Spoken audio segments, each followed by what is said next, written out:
Thanks very much for joining us, taking time out from your book tour and joining us at the India Economic Conclave. We hosted you last year with Professor Nouriel Roubini, and that was a riveting conversation, and we couldn't wait to have you back. But first up, before I start with my volley of questions, if I may request you, in short, to give us a sense of how you see the state of the Indian economy, both short term and over the long term, in a world, like we're increasingly saying, is absolutely uncertain. Over to you, sir.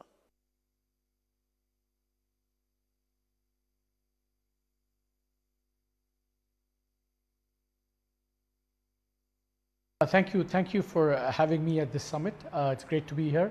Let me first talk about the short-term context and then step back, and after all, this is a session about the $5 trillion economy and so on. So I do want to make some remarks on the long run as well. In the short run, I think if you step back and say, over the last 2-3 months, there have been macroeconomic anxieties in India, related largely to oil prices going up and US interest rates going up, capital outflows. That of course affected a bunch of emerging market countries, but India was not spared the buffeting from that either. The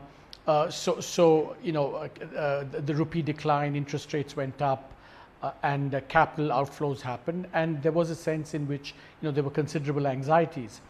But thankfully, those anxieties have receded. Oil prices are down again, the rupee has strengthened, and one gets the sense that that turbulence, that brief period of turbulence, is probably now going to be over, hopefully. The associated good news on the macro, of course, is that inflation is down and well below the target of 4%. So in that sense, once again, now the focus shifts in the short run from the macro back to the micro, and there, of course, the headline is growth has, the latest number showed a significant deceleration in growth, but of course we must remember that it's still deceleration at levels that the world would envy. 7%, for example, is probably still the highest growth rate in the world. So in the short run, how do I see the growth forecast or the growth scenario? I think that we have to brace ourselves in the short run for some, probably further deceleration. And I say that for a number of reasons, domestic and international. I think, for example, the financial system has been very tight for a number of reasons, which we can talk about in the Q&A. And of course, agricultural incomes have also been languishing and fairly depressed because agricultural prices are low. So that will kind of exert a drag on consumption in the short run, which of course may be a little bit offset by the fact that oil prices have come down. But year on year, oil prices are still much higher this year than last year. So that's on the consumption side. I think on investment, I think government investment has picked up, but private investment also picking up is still going to be hampered by the fact that balance sheets are still quite stretched. So one can't expect significant boost there. And then we turn to export prospects. I think it's fair to say that the world economy is losing momentum, and there's a kind of a deeper globalization backlash which is going to affect every country's medium-term prospects. But in the short run too, exports will I think take a little bit of a drag. So my own view for the short run on growth is that bracing ourselves for a slowdown. And of course, we are at a stage in the calendar, in the political calendar, where there's going to be some uncertainty. There will be electoral pressures on both sides. So we have to see how that pans out. Now, I want to step back and talk a little bit about the global economy and India's prospects, the prospects of meeting a $5 trillion economy. I think there are two very, very strong forces working in India's favor. And the way I think about it as a kind of growth economist is to say that, India's per capita GDP, roughly, I'm speaking roughly in PPP terms, is something like $6,000 per capita. The frontier is probably $65,000, $70,000 per capita. So economists have something called a phenomenon known as convergence. So if you are far away from the frontier, there is a lot of headroom to grow, provided a country does basically, avoids all the traps, and and policies are minimally kind of supportive. So a 6,000 per capita GDP economy has another 10, 15, 20 years to grow, potentially, at 6, 7, 8, 9%, and the kind of growth rates that the East Asians saw, China saw, and so on. So that convergence is positive. And then, of course, the other thing that's going for India is what might be called a series of connectivity revolutions. I coined the phrase jam, but there's a physical connectivity revolution because of infrastructure being laid. There's a digital connectivity revolution, mobile data, and there's a financial connectivity revolution because of all the people coming into the formal financial sector. So this connectivity revolution is going to be very plus for India. But none of these things are entitlements. No country can take these as automatically delivering higher growth and development. These are opportunities which have to be seized by providing a very supportive policy environment. Which leads me to my last point, is that on the one hand there are all these opportunities, but I think the global environment fundamentally has shifted, I think, a little bit in the adverse direction, because there is this massive globalization backlash going on. I think between the US and China, we're thinking not just in terms of a trade war, but a fundamental reassessment of each other's geostrategic situation, which could mean something much more than a trade war, a tech war, a strategic kind of standoff. That doesn't bode very well for the world over. All emerging market countries are going to be caught in that. And of course, there is the whole point about our services exports, our manufacturing exports are going to be affected by the international environment. So I think in terms of that globalization backlash, we have to, I think, try and overcome that with supportive and better policies at home. And so fundamentally the future is potentially very bright. There are all these possibilities. There are also a number of challenges emerging, many of them I haven't mentioned, but the big one being the kind of globalization backlash internationally. But all of this, whether we kind of realize the opportunities, head off the threats, will depend fundamentally on what we do at home.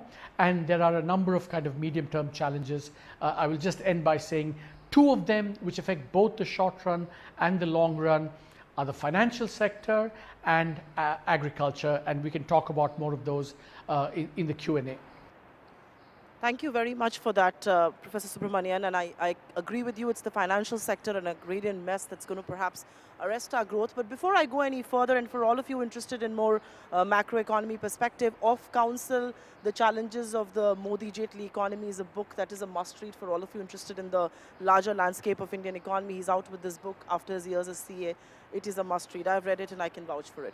But Dr. Subramanian, before I go any further and before I talk really about the macro economy and all of that, we also must not lose sight of our institutions, and I can't not ask you the news question. The markets may have taken it in their stride, the resignation of an RBI governor in a very unprecedented sort of a way. But do you believe the damage has been permanent? I will talk about the new incumbent right up next, but just a quick opening question in terms of the exit of the RBI governor and what sort of a damage does it do to perception and things otherwise?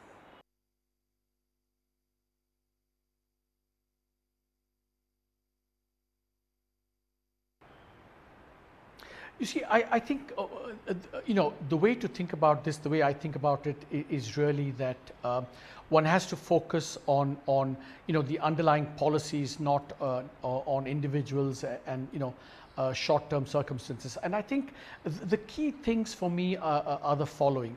I think the outgoing governor and the RBI more recently have embarked on two, I think, very important policy agendas, as it were. One was, of course, restoring credibly kind of the integrity of the financial system. Remember that, we have been in India about 8-9 years into what I've called the twin balance sheet crisis. 2018, we made great strides in terms of the bankruptcy code, but 2018 also, threw, to use a cricketing metaphor, many googlies at the financial system. And I think the RBI had taken some commendable steps, whether it was the prompt corrective action, whether it was, dealing with the NBFCs, whether it was dealing with, individual private banks. I think there was a very solid agenda there. Of course, there was some oversight in terms of, the NBFCs and ILFS and so on. But there was a very strong agenda for restoring the financial system. And I think what's going to be key is whether this is maintained going forward or not. I think that's going to be the yardstick for measuring what's happening, on the bigger institutional front. I think it's fair to say, the second big institutional agenda was, preserving what you called, preserving and maintaining the strength of the RBI, both technically, but also, in terms of decision making and governance. I think that that also needs to be preserved going forward, and that we'll have to wait and see. I want to say here that that whole institutional thing that you raised has two dimensions to this, right? One is the ability of the RBI, which has a very good reputation for very good reasons, maintaining the functional autonomy, decision making, governance on the one hand. I think that's absolutely sacred. We must not compromise on that. But equally, I think that there must be more open communication, cooperation, consultation between government and RBI. And so if that balance is struck, you maintain the independence, you create better systems of cooperation. I think that's what we have to assess going forward, not individuals or current circumstances. The new incumbent of RBI is obviously somebody you worked very closely with, Shaktikata Das. Many people thought it was inevitable that the government is going to appoint a career bureaucrat in that position. What is the message, do you believe, has been sent out with Mr. Das's appointment as the boss of Min Street, and what should his key priorities be? Because this isn't just another appointment. He's coming at a time when the relationship between the central government and the central bank reached a point of no return.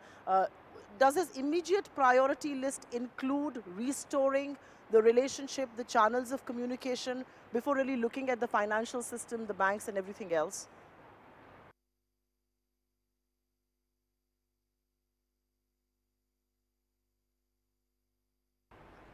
I think, these are all related. I think the key priorities going forward will have to be, how do you restore, the integrity of the financial system? As I said, we are 8-9 years into the twin balance sheet crisis.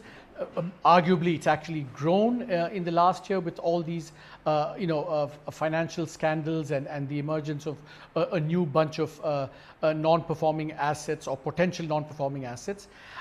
And of course, maintaining the independence and credibility of the RBI.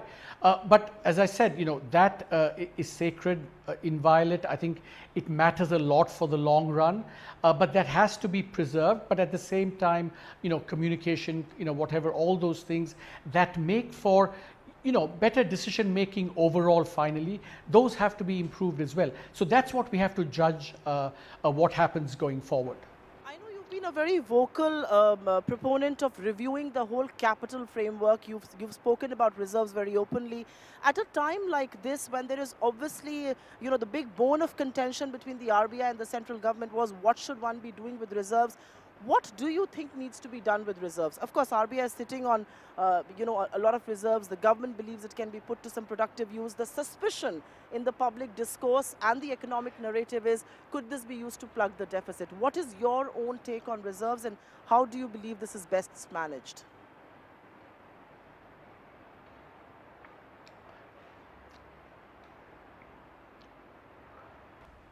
Yeah, I think first of all, I think the outcome that they've arrived at is to review the whole capital framework. I think is a very positive way forward, and that's what I think many of us recommended several years ago.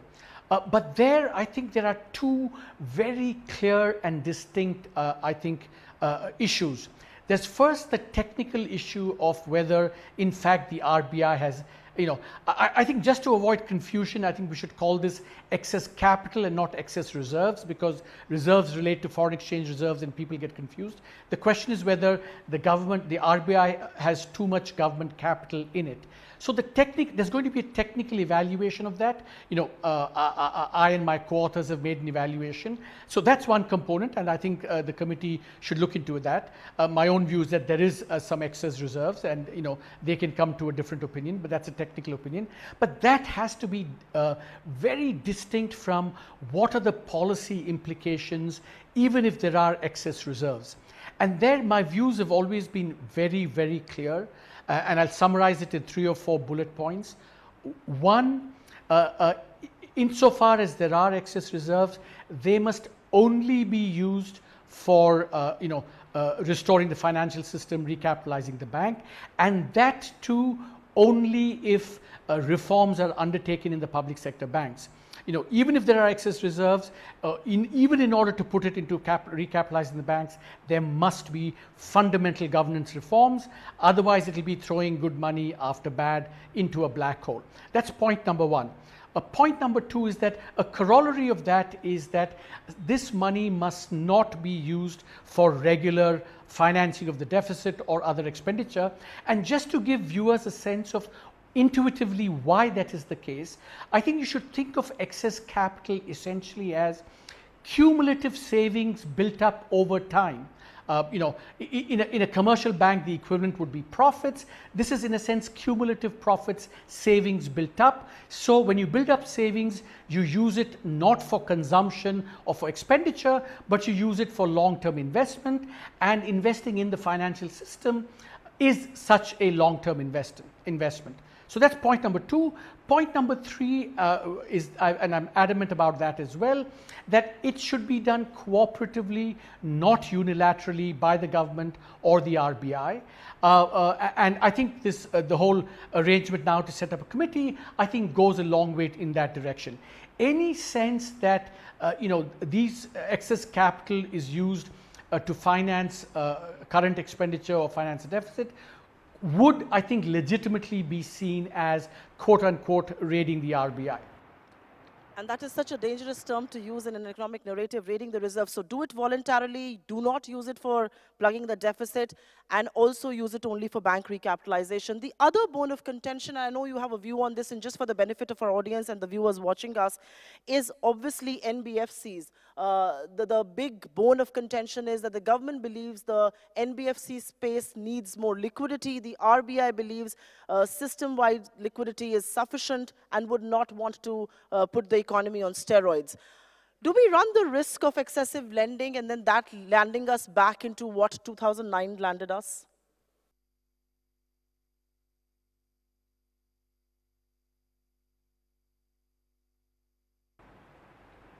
I think there is a serious risk of that. You see, remember that, that I've coined these 5 R's for, resolving this, recognition, resolution, recapitalization, reform, and regulation. But, the first one is recognition. That is, we come clean on, potential bad assets in the system. Now, the point is that in the last 1 year, we had thought that, with the asset quality review that the RBI had done for the banks, we thought we had broadly a sense of what, the magnitude of bad or potentially bad assets were in the system. But with the whole ILFS and the fact that there has been a lot of, lending by the NBFCs in the last 2-3 years, I think once again raises the doubt that there might be much more, toxic assets in the NBFC system and via that back into the banking system as well. So my plea would be, my urge would be, and it's kind of a new suggestion, is just as we did an asset quality review which made everything transparent and which also then galvanized policy action because people knew what the magnitude of the problem was. I think similarly we should do an asset quality review of the NBFCs to get a sense of the problem and to come clean on the magnitude of the problem. I think if we don't do that, and then we kind of open the spigots, knowing that these NBFCs by definition, because they're less tightly regulated, the potential for risky lending intrinsically is greater there. Remember, the NBFC model is kind of different from the banking model. The banking model theoretically is low return, low risk. The NBFC model is high return, high risk. So by definition, the risks are greater in the NBFC system. So if we're going to open the spigots there, we need to be extremely careful and prudent and have the regulatory kind of oversight in place that would justify any kind of increased lending back to the NBFCs. It's interesting you speak about AQRs for NBFCs just like it was done for banking, and that kind of, you're right, galvanized political reform in the banking cleanup space. Two quick last questions and before we let you go. And one of them has to be on agriculture. In your economic survey, many people believe, quote unquote, you floated the big balloon of universal basic income. Given the agrarian stress, do you believe it's feasible to look at the universal basic income? Is it feasible to look at cash transfers? And do we have the resources?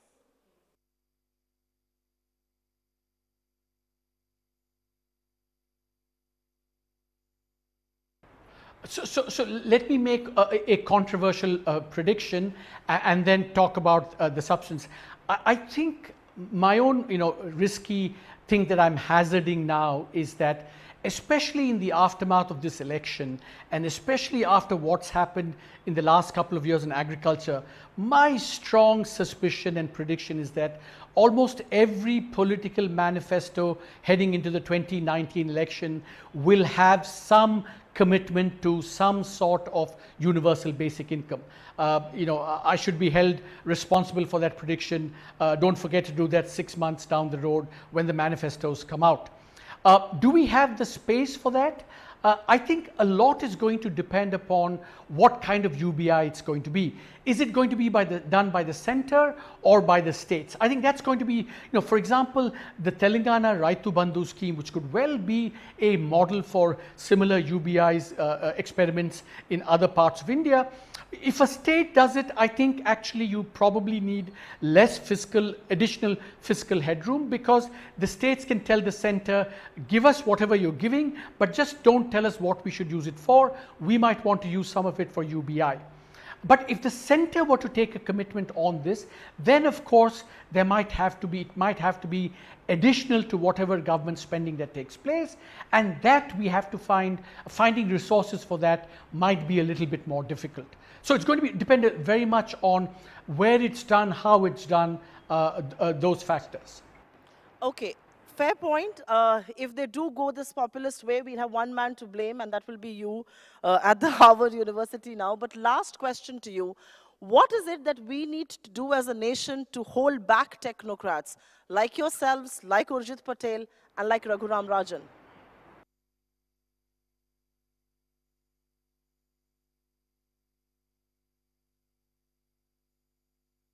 Hold us back? I thought we were unambiguously positive public goods. So I resent the fact that you think we have to be held back. We have to be unleashed even more, I think. I really meant holding you back in India. But on that note, Dr. Subramanian, thank you very, very much for being with us. Unleash your intellectual power on the world and let some of us benefit from it. Thank you very much for being with us and joining us right here on the India Economic Conclave. Thank you very much for having me.